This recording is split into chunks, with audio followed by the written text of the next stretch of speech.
What up mga solid subscribers na? Okay guys, ang papanoorin po natin ngayon ay itong actually uploaded po ito ng SB19 guys na okay, no? Ito yung 18 Days of Christmas Bell Beater, no? So ano meron dito? Actually wala talaga akong idea talaga sin ano po meron dito, no?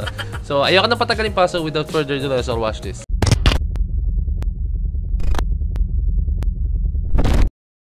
Okay. Anong meron dito?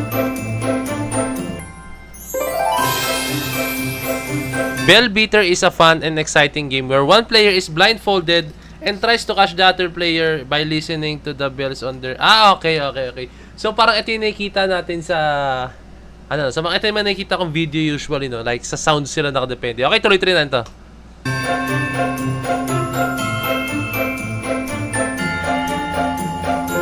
Okay. The goal is for the bell beater to tag the other players, making them lose. The game is all about listening carefully and moving around the space, which can be a gym or a large backyard, perfect for Christmas party with family and friends and workmates. Okay po ito, okay po itong ganitong klaseng idea. Parang, alam mo yun, nakakatuwang tingnan yung maglalaro kayo ng ganito. Okay, nakakasaya ito, okay, tingnan to. Parang sarap gawin nito sa mga Christmas party. 4. Hop! Uli! Si Stel! Wala nagawa si Stel eh.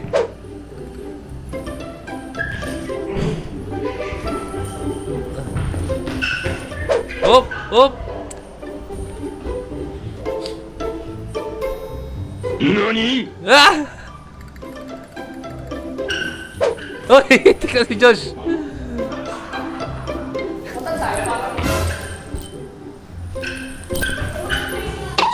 Ay! Gagi! Huli ka tuloy ngayon! Akala mo makakabad mo.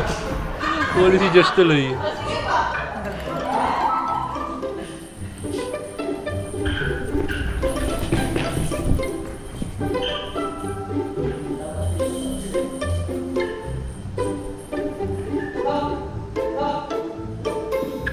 Uy!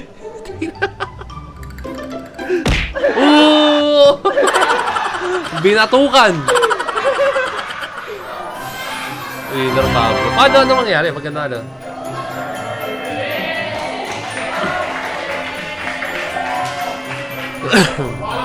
So, disclaimer lang guys ha. Hindi siya ganun sobrang ka-hard object or what, no? Talagang ano na siya, may kita nyo para siyang pillow, no? Or punching bag. Eh, hindi siya punching bag, sobrang sakit, no? So, hindi masasaktan na ating mahalin mo pag hinap sila, no? So, comment down below din guys, no? Sino yung lalaki na naka-blindfold, no? Is he a fan or talagang napakaswerte niya po talaga na siya po yung napili, no? Diba?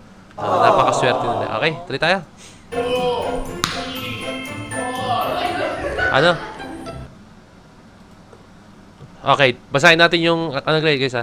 Set a 3-minute timer. If the beater couldn't tag until the last player within the time, the player shall win. Okay, so manalo sila Stel, no? Pag hindi niya nahampas lahat within 3 minutes. So kanina pala trial lang yun, no? Trial lang yung kanina. Okay, tuloy. Hoy! Si Stel nakatayo na lang sa gilid. Uy! Uy!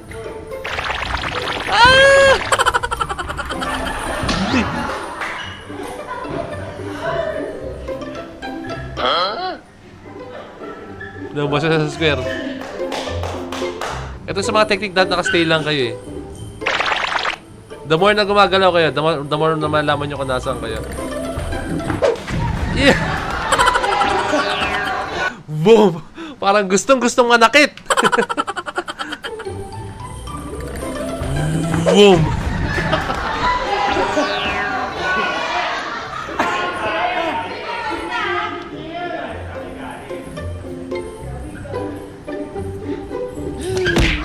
Daya!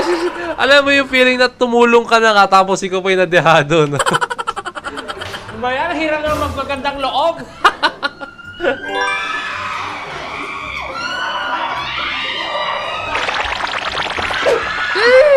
Tignan.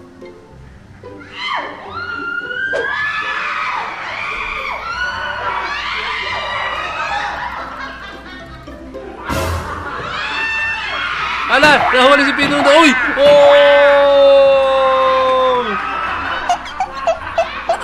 Ang galing ni Pinuno.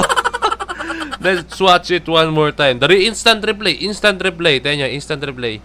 Alam ko meron itong speed eh. Asan na yan? Asan na yan? Playback speed. Yan. 0.5.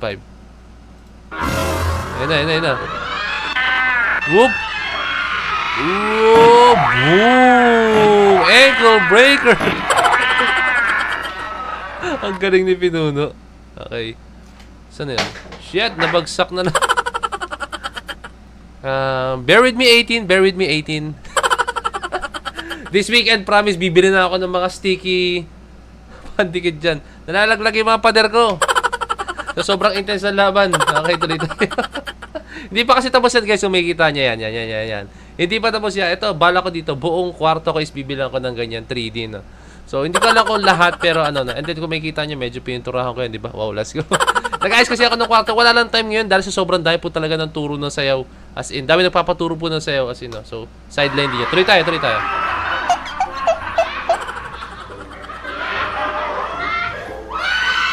Ah!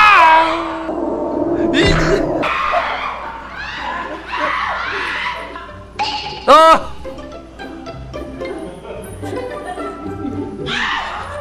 Uy!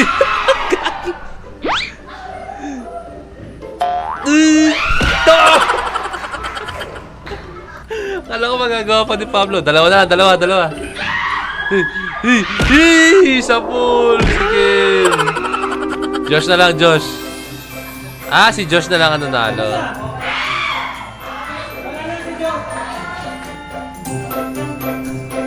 Ang saya ng laro na yun, guys. So, nakakuha ko ng idea, no? Kung paano yung magandang games na gawin sa Christmas party, no? So, nakakuha ko ng idea sa SB19. Let's go, no? Ang galing. Nakakatuwa yung mga ganong klaseng mga mga palaro, no? Mga parlor games kung tawagin, no? Diba? So, ayan.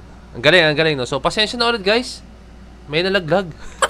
Promise, this weekend, bibili na po tayo ng something mas madikit. Kasi double-sided tape po yan na... Basta double-sided tape siya na 3M kung tawagin. Madikit daw, sabi pa sa akin yung sa... hindi ko alam kung anong hardware yung pinagbilang ko. Madikit daw. Fake news naman. Ayun nga, no? Bad trip yan. No? So, ayan. Apologies lang na nakaya naman. So, tatapusin ko to kasi baka may malaglag pa dyan eh. Yung may kita na to. Mukhang malalaglag, no? Bad trip yan. No? Nag-ayos kasi tayo ng kwarto. No? Ayun, guys. Sobrang nakakatuwa yung ganito. Sana magkaroon pa ng ganito klaseng vlog ang ating mahalima. No? Yung mga ganito yung katuwaan lang talaga. Talaga nakaka-enjoy siya eh. At the same time, habang nanonood tayo, actually guys, sobrang nakakatuwa asin. Sobrang nakangiti lang ako all the time, no? Yung mga ganyang klaseng vibe. Naalala ko tuloy yung pinanood ko yung kay Vice Ganda, yung vlog niya, no? Ngayon lang daw niya nakita. Hindi, matagal na gano'n ating mahalima, pero ngayon niya lang na-encounter yung ganong klaseng side ng ating mahalima. Yung napaka chill, hindi chill eh, basta masaya, outgoing, and then napaka-free lang nila gawin kung anong gusto nilang gawin. No? So, nagulat si Vice, ganito pala ang SB19. No? So, hindi alam ni Vice na ganun pala ang ating mahalima. No? Nakikita niya kasi usually is yung fierce moments ng ating mahalima pag nagpe-perform, di ba? Or yung mga moments na in character talaga sila. No? Siyempre, may ganun talaga pag nagpe-perform ka. Kung anong role mo, kung ano po talaga yung vibe ng kata, yun dapat ang ipakita mo, no? And ihain mo po sa mismong performance na gagawin nyo. No? And ito yung mga ganitong klaseng side. Yung gusto natin ng mga attitude ng ating mahalima or yung na image na ating mahalima. No? Let's go. So, ayun na guys. Maraming salamat sa panonood ng aking video. No? So, ayun na. Maraming salamat. So, Disney Point signing out. Peace. Let's see.